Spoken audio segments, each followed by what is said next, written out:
Ang kwento na inyong maririnig ay batay sa totoong karanasan. Ngunit ang mga pangalan, lugar at pangyayari ay sadyang binago o pinaikli upang mapanatili ang privacy at kaligtasan ng mga tauhang sangkot. Layunin ng pagbabago na magdulot ng aliw at aral sa aming mga tagapakinig. Wala po kaming hangaring magkaroon ng pagkakatulad sa totoong buhay, ang mga pangalan, lugar at pangyayari. At ang anumang pagkakatulad ay hindi sinasadya.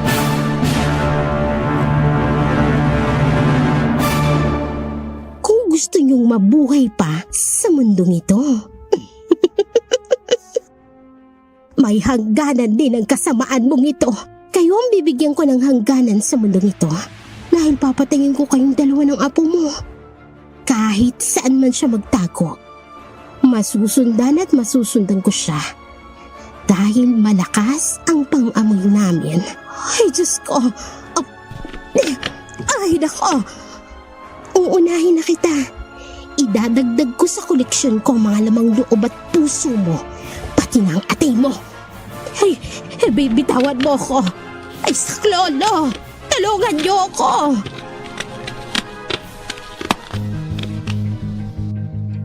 Para po sa mahilig makinig ng mga kwento ng buhay at pag-ibig, inaanyayahan po namin kayong bisitahin ang aming side channel ng Dark Shadows 102 Audio Drama Love Story. Halina't kiligin at sariwain ang mga kwento ng inyong buhay at pag-ibig. Magandang araw po, Dark Shadow. Ako nga po pala si Gabriel. 30 anyos na ako sa kasalukuyan. At ang ikukwento ko sa inyo ay nangyari 12 taon na ang nakararaan. 18 anyos pa lamang ako noon nang maranasan ko ang kakilakilabot na pangyayari sa aming buhay. Lumaki nga pala ako sa aking lola dahil ako lang naman ang kanyang nag-iisang apo. Nag-asawa uli si Itay nang maulila siya kay inay. Akala ko magiging maayos ang buhay ni Itay na mag-asawa siya ng bago. Hindi namin lubos maisip na magaganap ang isang kakilakilabot na pangyayari sa aming buhay.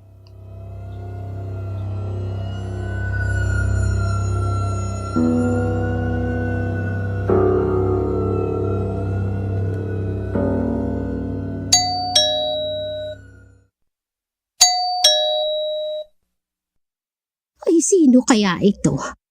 Wala pa naman akong inaasahang bisita sa umaga. Mamayang gabi meron.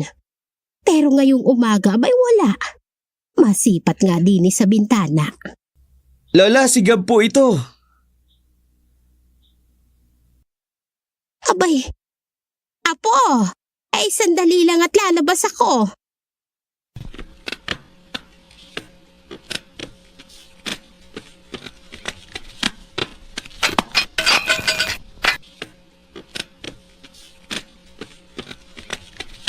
Naku, apo, ay mabutit dumating ka. Noong 1 taon pa kita pinipilit na umuwi. Mano po? Kaawaan ka ng Diyos. Tinanong ko po kayo sa chat kung bakit kailangan kong umuwi dito. Pero mula noon, hindi na po kayo nag-chat uli o tumawag. Nasira na kasi yung phone na ginagamit ko. Mula nung huli ako nag-chat sa'yo. Abay, hindi naman ako marunong gumamit ng touchscreen na cellphone. Bakit nga pala hindi ka nalang umuwi noon? Hindi ko po kasi alam ang mga nangyari. Hindi rin kasi kami nagkakaintindihan ni Itay noon. Hindi kami magkasundo nung naganap ka agad siya ng iba. Hindi pa nga 1 taong namamatay si Mama. Hindi mo ba nalaman ang nangyari sa kanya? Nalaman din ho, pero ilang buwan na ang nakalilipas. Nagpaka-practical na lang po ako. Ako nailibing na rin naman si Itay. Kung uuwi ako, babalik din naman kaagad ako. Kailangan kasi makabalik ako dun sa kung saan ako nag-intern. Pero kung nalaman kong maaga-aga, nagpaalam sana ako sa company na yun. Sigurado naman ako napapayag yun. Kaya lang, Lola, kung diniretso mo na sana yung message mo sa akin noon eh. Yun din kasi ang iniisip ko. Malayo din ang OJT mo. Wala na tayong magagawa dun. Hanggang dun talaga ang buhay ng tao. Minsan lang itinakda ng Diyos sa taong mabuhay. Pagkatapos noon ay ang paghuhukom. Yun talaga yung appointed time niya. Pero Lola, curious lang po ako. Bakit po kaya parang biglaan naman ang pagkamatay niya? Ano po bang ikinamatay niya, Lola? Itinago rin ng bago niyang asawa. Umalis rin kasi sila dito. Matapos silang maikasal sa judge. Tapos gano'n na lang. Ibinalita na lang nila na patay na nga raw ang tatay mo. Kung ganun, hindi nga malinaw ang kamatayan niya. Abay, tamang-tama. Pupunta rito mamayang gabi ang bagong asawa ng papa mo. Sa kanya mo na lang alamin ang lahat. Timing ah. Mabuti na para malaman ko ang totoo. Pero apo ha, mag-iingat ka sa kanya. Hindi siya basta-basta. Ano pong hindi basta-basta? Hindi ko alam kung paano ko sasabihin sa'yo. Bakit po? Aswang ba siya? Kung sabihin kong oo. Ano po ito, joke Lola? Gino-joke niyo ba ako? Ay ako apo, ikaw na lang ang tumuklas. Abay matalino ka. Siguradong malalaman mo rin ang totoo.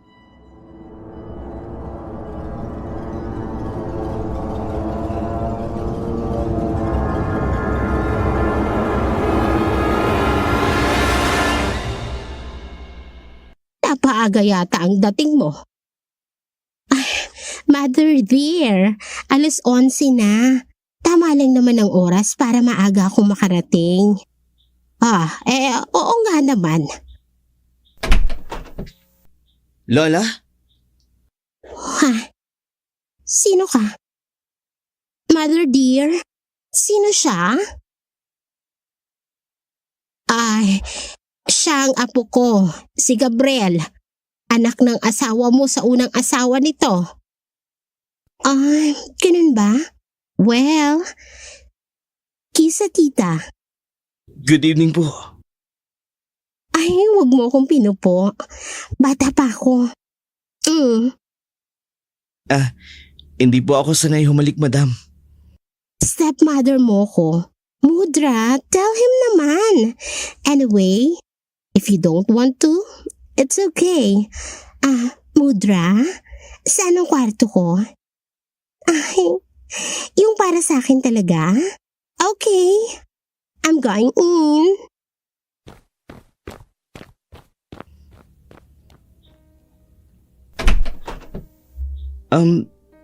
Bakit ganun siya? Bata pa daw siya pero ganun na yung lakad niya. May diferensya ba sa paa niya? Abay, sensitive ang pandinig niya. Baka marinig ka niya. Ayaw niyang pinagbubulong-bulungan siya. Lola, I'm sorry pero duda ako sa pagkatao niya eh. Hindi ko alam kung bakit. Pero may nararamdaman talaga akong kakaiba. Matalino ka.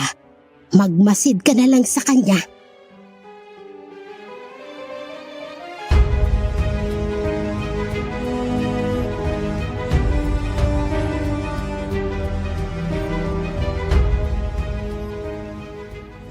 Lalo nagka-entry si Gabriel sa bagong asawa ng kanyang ama. Ang daming tanong ang nabuo sa kanyang isipan. Kaya wala siyang ibang nais kundi ang matuklasan kung ano at kung paano namatay ang kanyang ama. Ang babaeng nagngangalang Banji lamang ang makasasagot ng kanyang katanungan. Nang biglang tumunog ang orasan, mga bandang 12:00 ng hating gabi.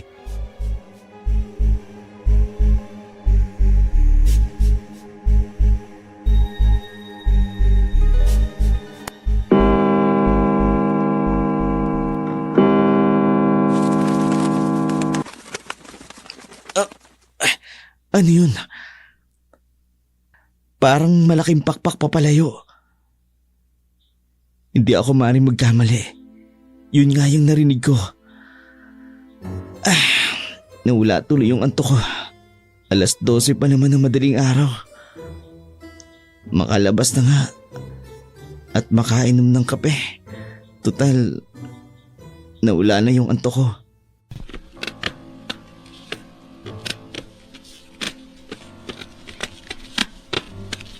Lola? Gising pa kayo? Narinig mo ba yung narinig ko? Oo, matulog ka uli. Huwag mong pansinin ang nakita mo.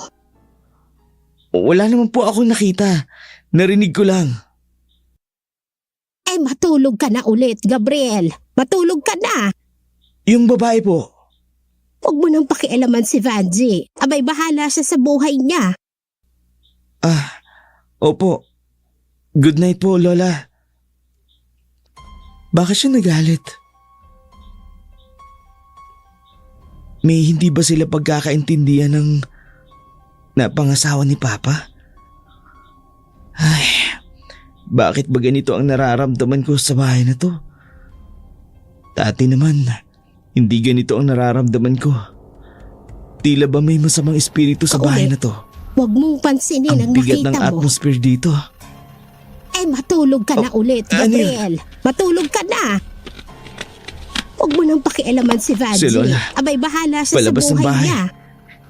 Teka, lalabasin ko nga.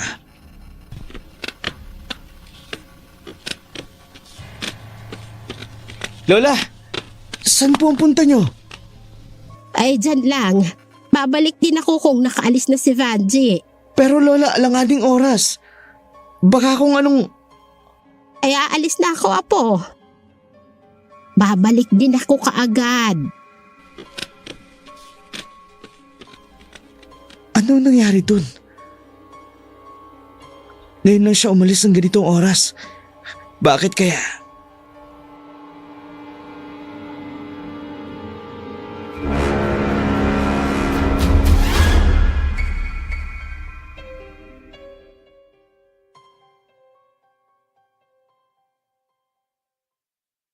Good morning, Gabriel. Magandang umaga po. Umalis po si Lola. Aalis din po ako mamaya. Mag-isa lang po kayo rito. Ay, huwag mo akong alalahanin. Sanay ako mag-isa.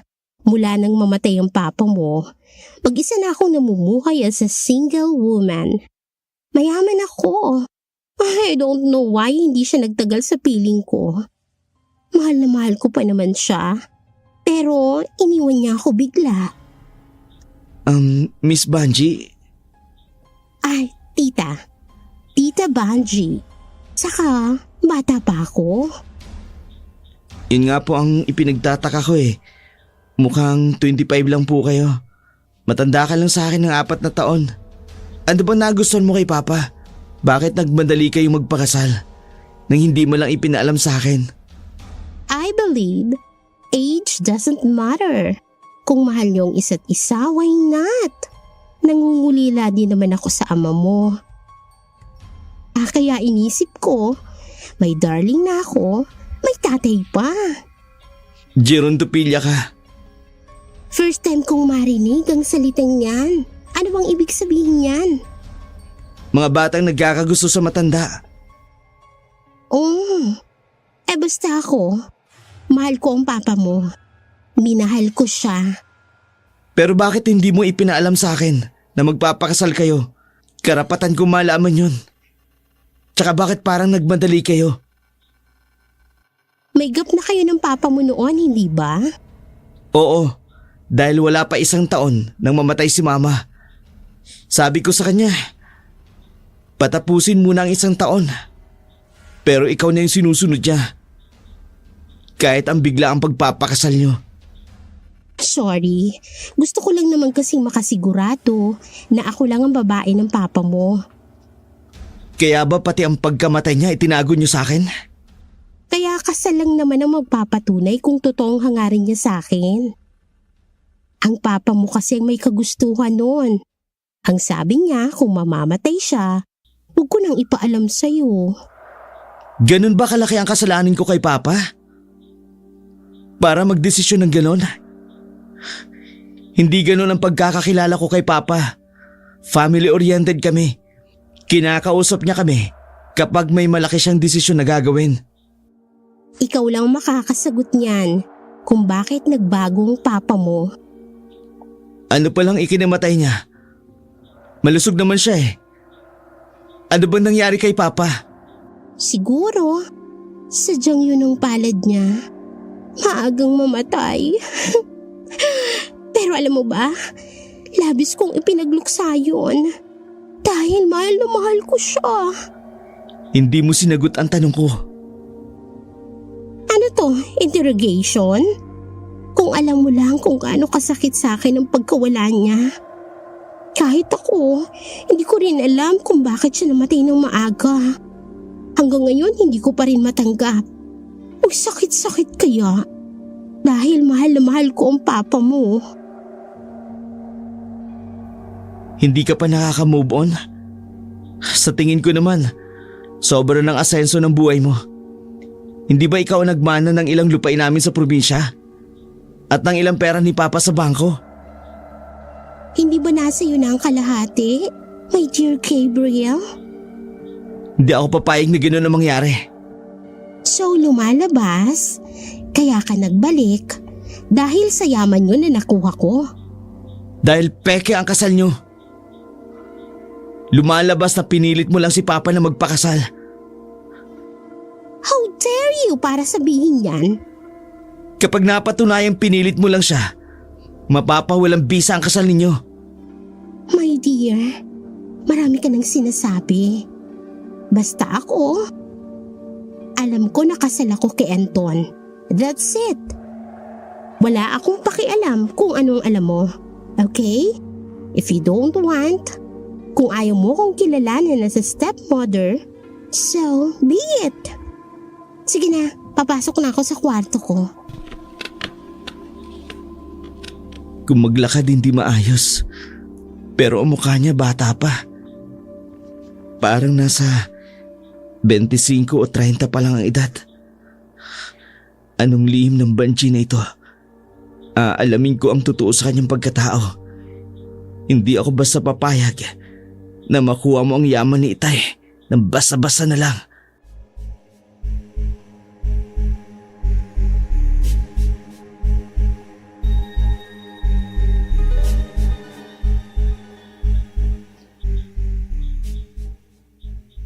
Hindi tumigil si Gabriel na alamin ang totoo tungkol sa pagkatao ng babaeng pinakasalan ng kanyang ama. Hindi niya rin tinigilan ang kanyang lola na aminin ang totoo.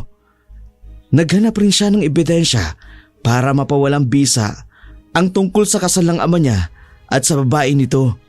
Kaya hinintay niya ang kanyang lola galing sa malayong lugar. Hindi pa man ito nakakauwi, subalit nakaalis na si Banji. Kaya malaya silang dalawang makapag-usap.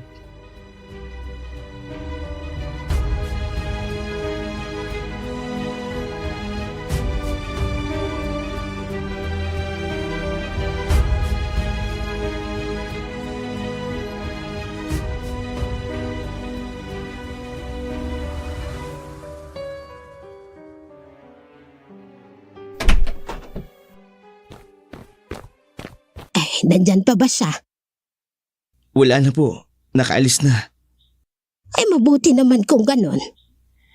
Nagtataka ako sa kanya kasi napansin ko, mukha lang siyang batang tingnan. Pero ang katawan niya matanda na rin. Parang uugod-ugod na kaninang maglakad palabas.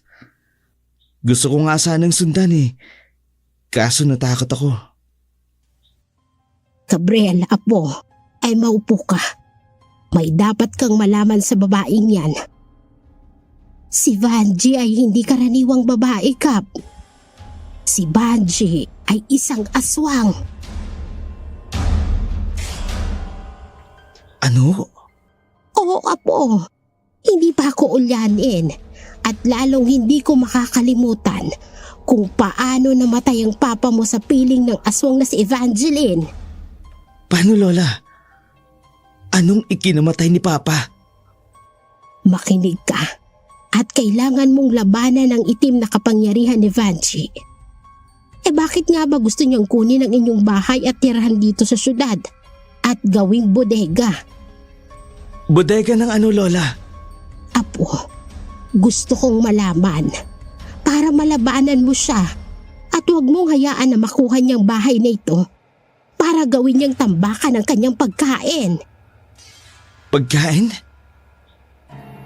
May bodega siya ng pagkain dito? Heto ang susi ng kwarto, Gab. Anong gagawin ko dito, Lola?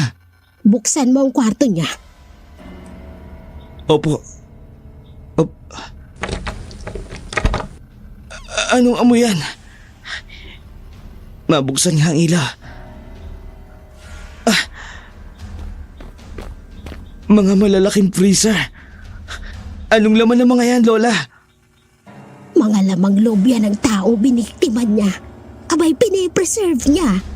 Para kung kailangan niya, madali lang siyang makakakain. Nagpatira kayo ng demonyo sa bahay na to?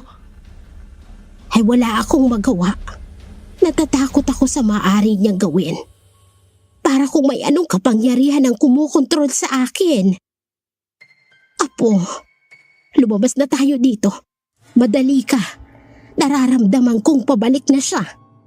Magkunwari na lamang tayong walang alam. Tara na, sa labas na tayo. Siya rin ba ang nag-utos na huwag nang ipaalam sa akin ang pagkamatay ni Ama? Apo, Umamin kayo, Lola. Ngayong nandito na ako, wala na siyang magagawa para takutin kayo. Lalabanan ko siya. Kahit anong uri man siya ng aswang. dapat lang apo, gawin mo. Kasi nasa edad ka na. At kaya mong bawiin ang lahat ng nasa kanya na galing sa papa mo. Lahat yan ay sa papa mo. Dapat mawala siya. Lola, kailangang maputol ang ginagawa niya. Ano gagawin mo, apo? Mag-iimbestiga ako. Aalamin ko kung anong totoo na ikinamatay ni Papa. Pero apo, kailangan gawin mo yan ng maingat. Dahil kung hindi, baka gawin niya rin ang ginawa niya sa papa mo. Saan sila naglagay nung naikasal sila? Sa Mangiring, pinakaliblib na lugar ng probinsyang ito. Ipangako mo lang, apo, na babalik ka. Pangako po, Lola. Babalik po ako. Sa pagbabalik ko, mapapaalis na natin siya. Hindi ako papayag na hindi siya magbayad sa lahat ng ginawa niya. Hindi rin ako papayag na angkinin niya ang lahat ng hindi sa kanya. Alis po ako, pero dapat alisin ko muna kayo rito para safe po kayo. Wag na, apo. Kailangan nandito ako para nababantayan ko ang bahay. Kung aalis ako, baka wala nang matira dito. Pag umalis tayong dalawa, aswang na swapang ang kalaban natin. Hindi sila napipigilan sa gusto nilang mangyari. Aswang na ganid pa. Lola, magdasal lang kayo lagi. Walang ibang mas mabisang sandata laban sa kampo ng kadiliman. Ang pananalig sa Diyos ang siyang magpoprotekta sa atin. Lola, aalis muna ako ha. Aayusin ko lang dapat na ayusin. Tatandaan ko, apo. Mag-iingat ka. Kayo din po. Eto ang bagong cellphone nyo. Nakalagay na rin po dyan yung number ko. Tawagan nyo ko kapag may hindi magandang nangyari. Pangako po, babalik ako. Mother dear, nakauwi ka na pala. Ay, natural. Akin ang bahay na ito, kaya uuwi ako. O ikaw, Vanji? Ay, umuwi ka na dahil wala kang karapatan dito. Mother dear, ang bahay na ito'y bahagi ng ari-arian ni Anton. Dahil asawa ko siya, conjugal property ito. Kaya hati kami. Alam mo ba ang ibig sabihin ng conjugal property? Ang conjugal property ay ang ari-ariang naipundar ng mag-asawa habang sila ay nagsasama. Ang lakas ng loob niyong akinin ang ari-arian ni Papa. Nung nagsasama kayo, ano bang naipundar niyo? Wala kayong naipundar.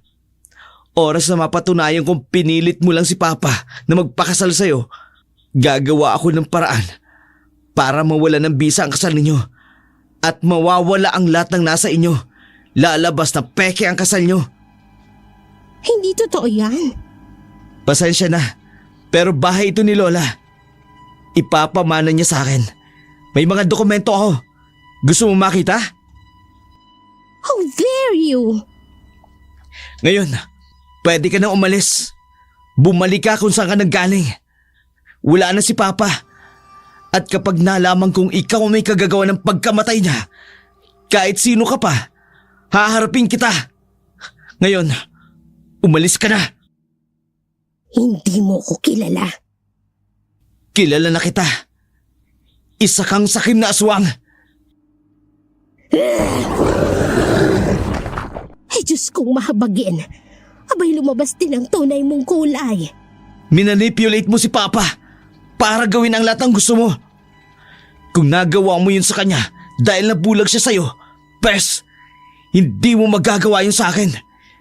Kung nagawa mong takutin si Lola, ako, hindi mo ako matatakot. Aalis ako, pero babalik ako. At sa pagbabalik ko, kukunin ko ang dapat na nasa akin. Kahit na sino ka pang nagtatapang-tapangan, wala kang magagawa laban sa akin.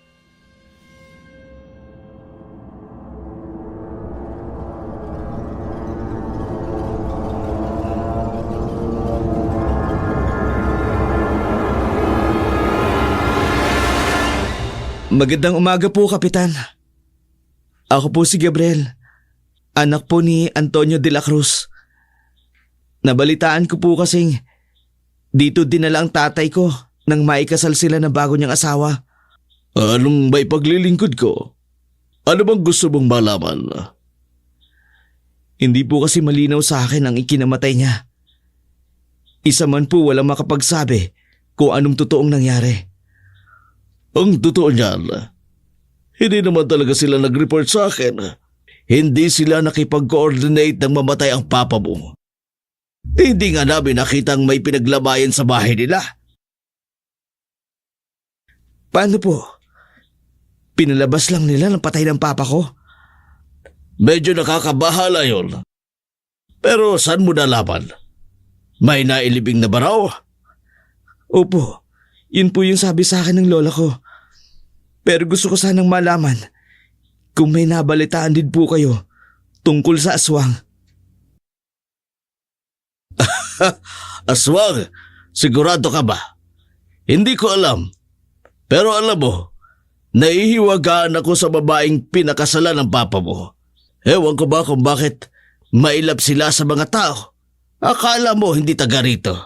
Hindi malang ipinaabot sa amin ang nangyari. Ho? Kaya nga minsan kahit gusto naming bigyan ng ayuda, pero nag-aalilangan kami. Kasi kung pupunta naman kami sa kanila, halos ayaw kaming pagbigyan. Ang ipinagtataka ko nga, bakit nagpakasal ang papa mo sa kanya? Gayong hindi naman nakikisalamuha mga tao ngayon sa mga taga rito. Kap, parang hindi ko nagtutugma ang description ninyo sa buhay niya. Sobrang daldal po ni Tita Banji sa bahay. Masyado nga pong atribida sa bahay. Gusto angkinin. Bagay na hindi ko papayagan. Ano ikaw mo? Banji ang pangalan ng pinakasalan ng papa mo? Opo. Alam mo, ang pagkakaalam ko, hindi Banji ang pangalan ng pinakasalan ng papa mo. Ang totoo niyan, Luz Biminda ang pangalan nun. Baka mayroong hindi nakakaalam sa inyo. Luz Biminda? Hindi nga ho, Kapitan. Yan po ba ang totoong pangalan ni Tita? Oo, tama ang pagkakaalam ko. Hindi ba dyan pangalan ng stepmother mo nang ikasal sila? Kailangan pag-usapan nyo yan ng masinsina ng pamilya mo. Pero nakalagay po sa marriage contract nila, Evangeline po. Evangeline Ramos po ang totoong pangalan ng dalaga pa siya. So hindi siya gumamit ng tunay na pangalan? Kung hindi po siya gumamit ng tunay na pangalan, pwede pong maging ground yun para mapawalang bisa ang kasal o walang bisa mismo ang kasal nila. Malamang. Kap, gusto ko po masolve ang kaso ni Papa. Gusto ko malaman kung anong totoong ikinamatay niya.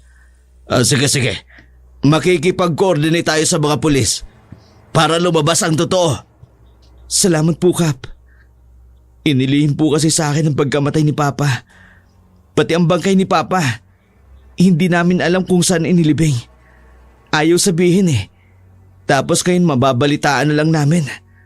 Gusto niyang kunin ang parte ng mga ari-arian ni Papa. Napakasakim pala ng babaeng yon. Opo, Kap. Sige. Magtatanong-tanong din kami. Tutulungan ka naming ma-resolve ang kasong ito.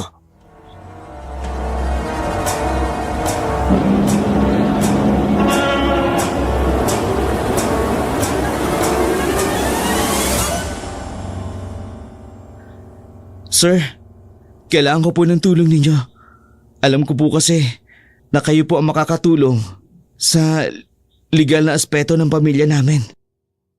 Ano bang nangyari? Nag-research po kasi ako tungkol sa pagpapakasal ng ama ko sa pangalawa nitong asawa. Nalaman ko po, peke yung kasal nila, pero nais ko rin pong idulog sa inyo.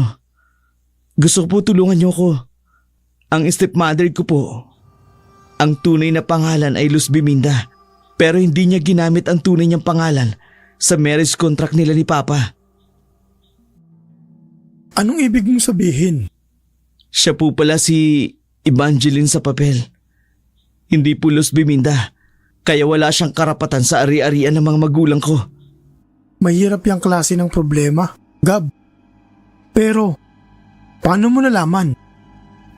Nasa lola ko po ang mga dokumento at gusto ko rin pong i-report sa inyo. Ang kagimbal-gimbal sa loob ng bahay ni Lola. May isang silid po doon na may mga freezer.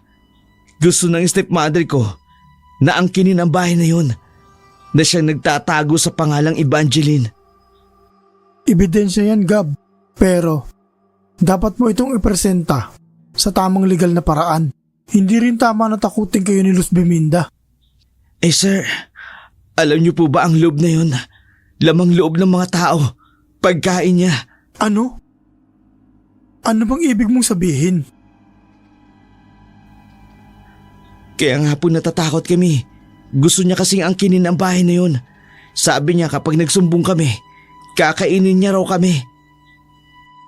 Yan ay malupit na sitwasyon. Dapat natin aksyonan ito ng maayos.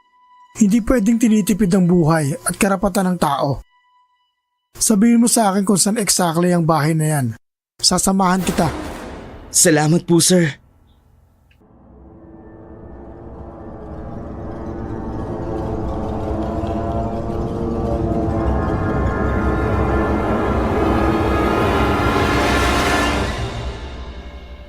Dahil sa pagiging mausisa ni Gabriel, natuklasan niya rin na hindi pala naipa-register ang death certificate ng kanyang ama.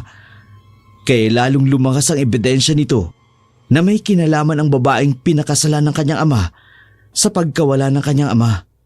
Matalino si Gabriel. Kahit nasa senior high school pa lamang ito, ang katalinuhan nito ang nagtulak sa kanya na mag-aral ng abogasya.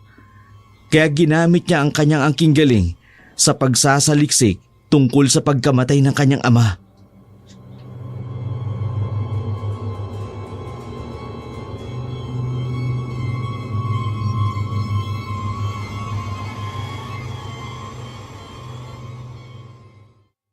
Sana maging maayos ang lakad ng apo ko. Patnubayan mo sana siya, Diyos ko. Nagmamakaawa kami. Para makawala na kami sa pananakot ng demonyong asawa nito.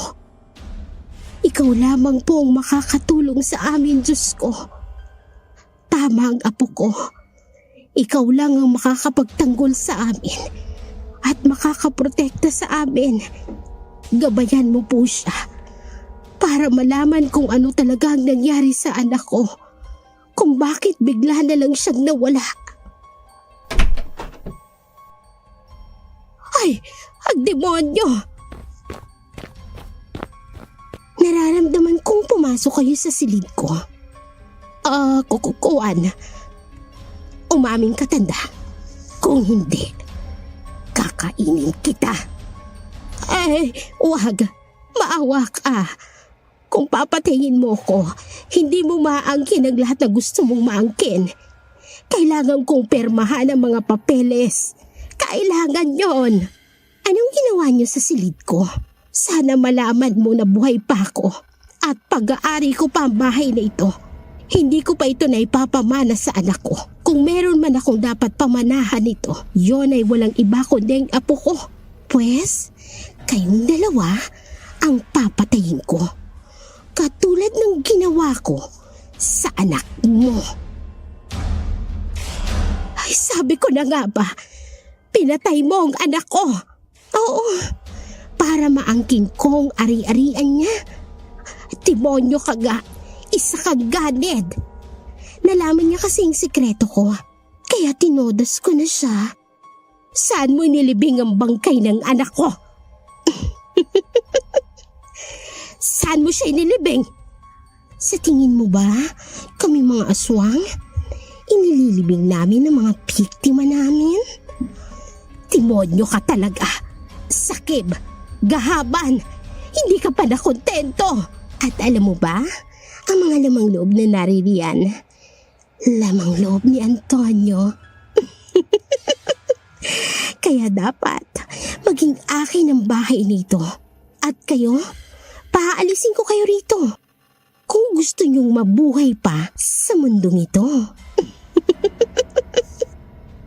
May hangganan din ang kasamaan mong ito. Kayo ang bibigyan ko ng hangganan sa mundong ito. Dahil papatayin ko kayong dalawa ng apo mo. Kahit saan man siya magtago, masusundan at masusundan ko siya. Dahil malakas ang pang-amoy namin. Ay, Diyos ko. Ay, nako. Uunahin na kita.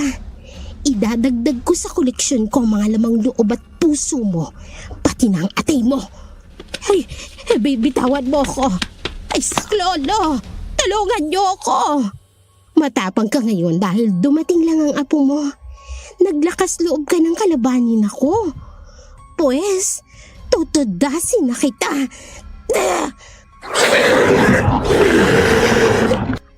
Ay, Diyos kong mahabagin. Aswang nga siya. Ngayong nakita mo na ang tunay kong mukha, matakot ka sa aking tanda. Gagawin mo ang lahat ng sasabihin ko. Ano? Tumating na ang apo mo. Mabuti. Para pagsasabayin ko kayong dalawa.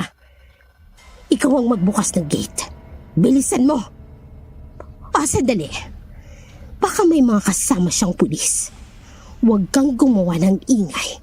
Kung hindi, tututuhanin ko talaga ang gagawin ko.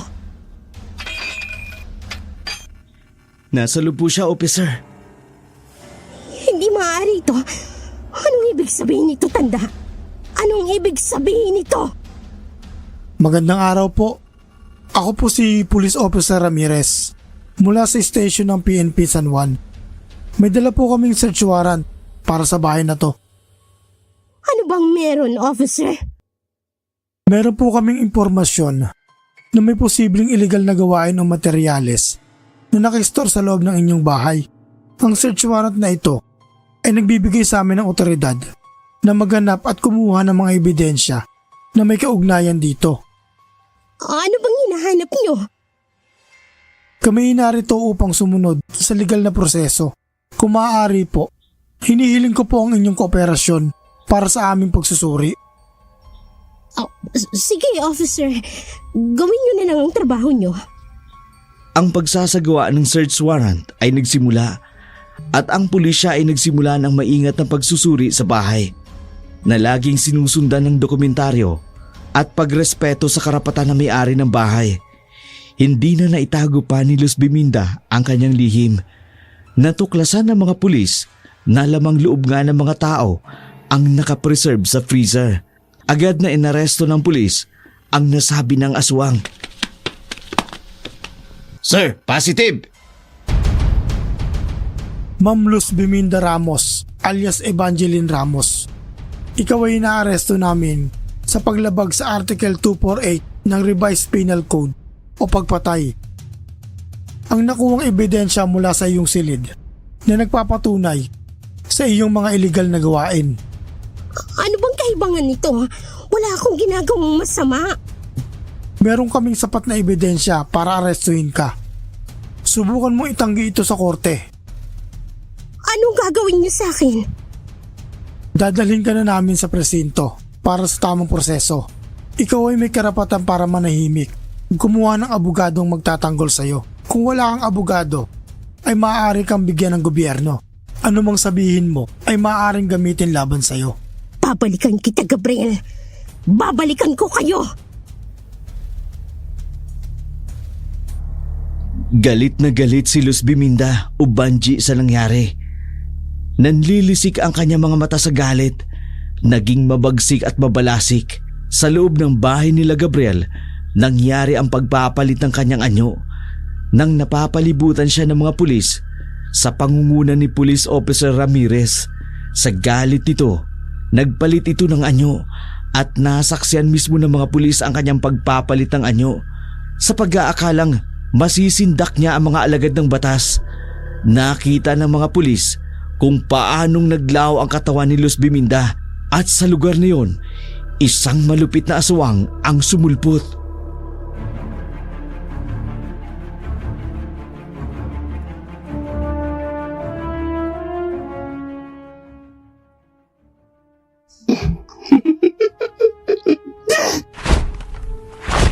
Hindi ako pahuhuli sa inyo! Hindi! Hindi! Papatayin ko kayong dalawang maglola! Papatayin ko kayo! Nagtamaan ng bahay. Targetin si Luz Biminda. Mag-ingat kayo. Hindi taong kalaban natin. Pero tatablan niya ng bala. Hindi ka na makakatakas ngayon, Aswang. Men, ngayon na! Paputukan siya nang hindi na makatakas.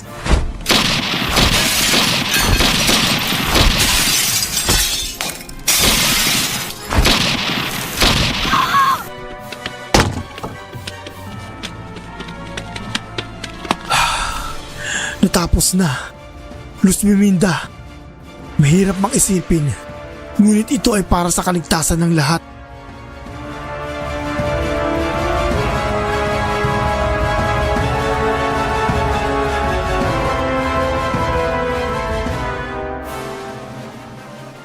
Ang buong bahay ay naging pugad ng putukan habang si Luz Biminda ay umaatake ng mabilis. Subalit sa gitna ng kaguluhan, nagtagumpay si Officer Ramirez na tugisin si Luz Biminda. Sa pamumuno nito, narinig ang malulutong na putok mula sa likod ni Luz Biminda at natamaan ang kanyang katawan. Ngunit sa kabila ng kanyang lakas, nahulog si Luz Biminda sa sahig at nagtagumpay ang mga pulis sa kanilang misyon. Sa gitna ng kadiliman na yun, nagtagumpay ang katarungan. Subalit ang bahay nila Gabriel ay puno ng pasakalye sa labanan. Patunay na nag-alab ang dilim sa lugar na yun.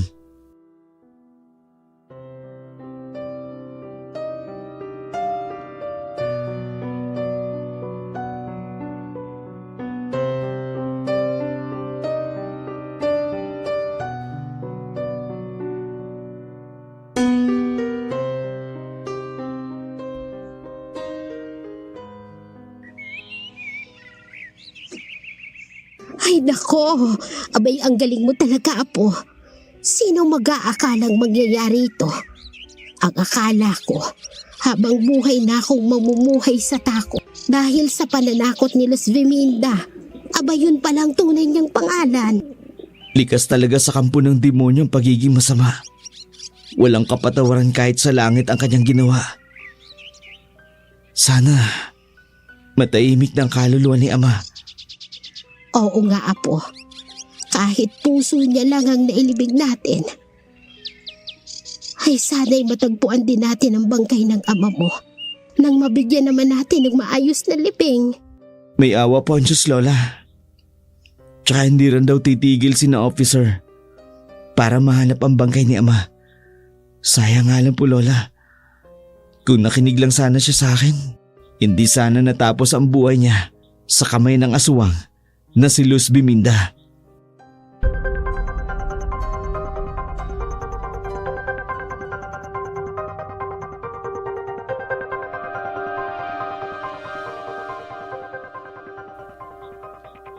Sa ganitong mga pagkakataon, tamang paghihiganti ang kanyang ginawa. Hindi niya hinayaang madungisan ang kanyang mga kamay. Ang pagtutugi sa aswang na pumatay sa kanyang ama. Sa kamay din ng mga alagad ng batas, natapos ang buhay ng pangalawang asawa ng kanyang ama na si Luz Biminda. Natahimik na rin ang pamilya na Maglola. Naging isang magiting at mapipitagang abogado si Gabriel. Isa na siyang tagapagtanggol ng mga inaabuso at inaaping mamamayan sa Pilipinas. Ang buong timpo ng Dark Shadows 101 sa aming mga talents, writers, editors, director. Kami po ay buong pusong nagpapasalamat sa inyong walang sawang pagtangkilik at pagsubaybay sa aming mga video. Nais din po naming pasalamatan si Sir Vic, ang may-ari ng Ang Pahina. Inaanyayahan din po namin kayong mag-subscribe sa kanyang YouTube channel. Ngayon po ay magsha-shoutout tayo ng ilang mga commenters sa ating mga video.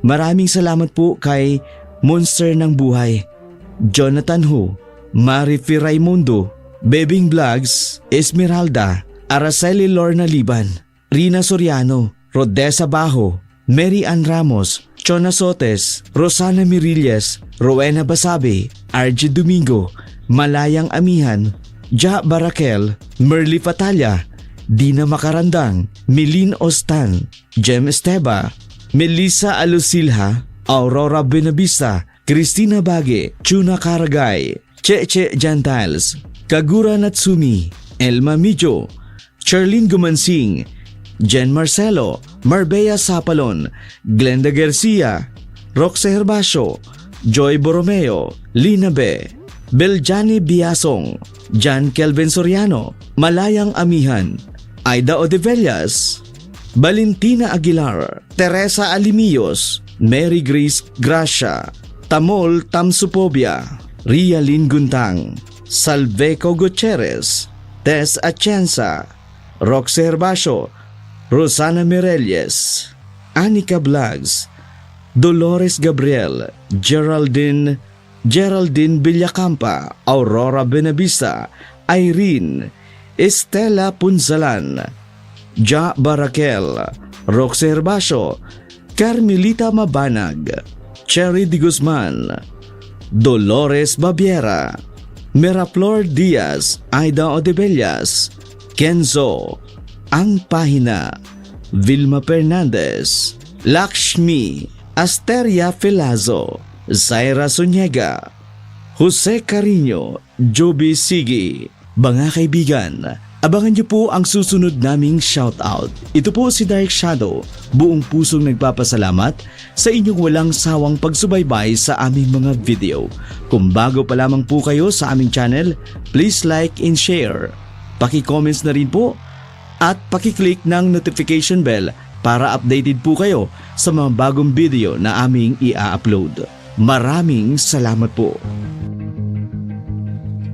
Para po sa mahilig makinig ng mga kwento ng buhay at pag-ibig, inaanyayahan po namin kayong bisitahin ang aming side channel ng Dark Shadows 102 Audio Drama Love Story. Halina't kiligin at sariwain ang mga kwento ng inyong buhay at pag-ibig.